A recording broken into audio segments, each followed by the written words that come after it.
Bukas, Philippine time, ay matinding laban nga na naman ang kakaharapin itong Yokohama kontra nga dito sa malakas na kupunan ng Mikawa Seahorses. Ito ngang Mikawa ay nasa number 8 seed na may 31 na panalo at 22 na talo. Isa nga itong kupunan na ito na may tsansa na makapasok sa playoffs. Meron nga itong mga quality local players at mga bigatin na imports na muli nga na namang makakatapat at susubok sa lakas ni Kai Sotto.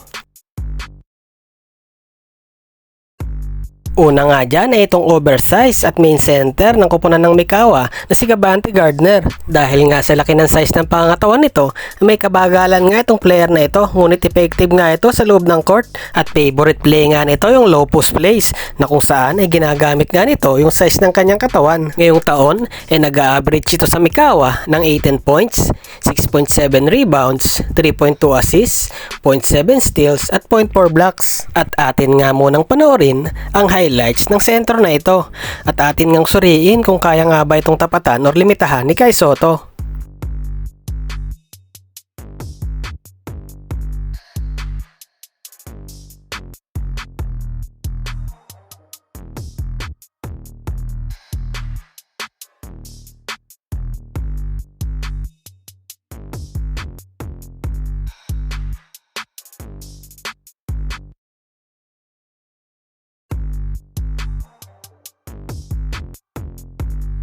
Sunod nga dyan, itong high flyer forward ng Mikawa Seahorses, si Jake Layman ay isang former NBA player na naglaro sa Boston Celtics at sa Minnesota Timberwolves. Marami nang na-posterize ang player na ito at isa na nga dyan si Taco Paul. Sa ngayon, ay nag-average itong si Jake Layman sa Mikawa ng almost 16 points, 6.0 rebounds, 1.8 assists, 1.3 steals, and almost 1 blocks per game. Nakaka-excite nga ang laban na ito, lalo na ang tapatan nito kontra dito kay Kai Sotto at mahilig nga itong ma-posterize, kaya titignan nga natin kung kaya nga niyang i-posterize ang ating pambato.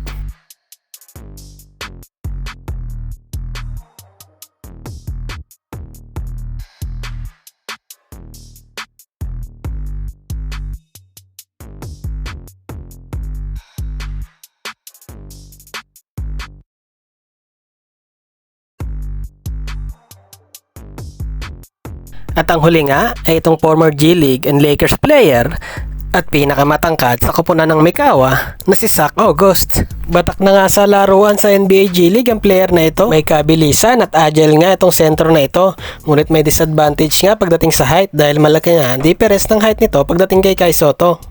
Ngayong season nga, ay nag-average ito sa Mikawa Seahorses ng almost 14 points, 8.6 rebounds, 1.3 assists, almost 1 steals, at 0.5 blocks. At para nga po sa mga hindi nakakalam na itong kupunan ng Mikawa Seahorses ay ang dating kupunan na pinaglaruan ng dating teammate si Kai Sotto sa NBL Australia na si Daniel Johnson.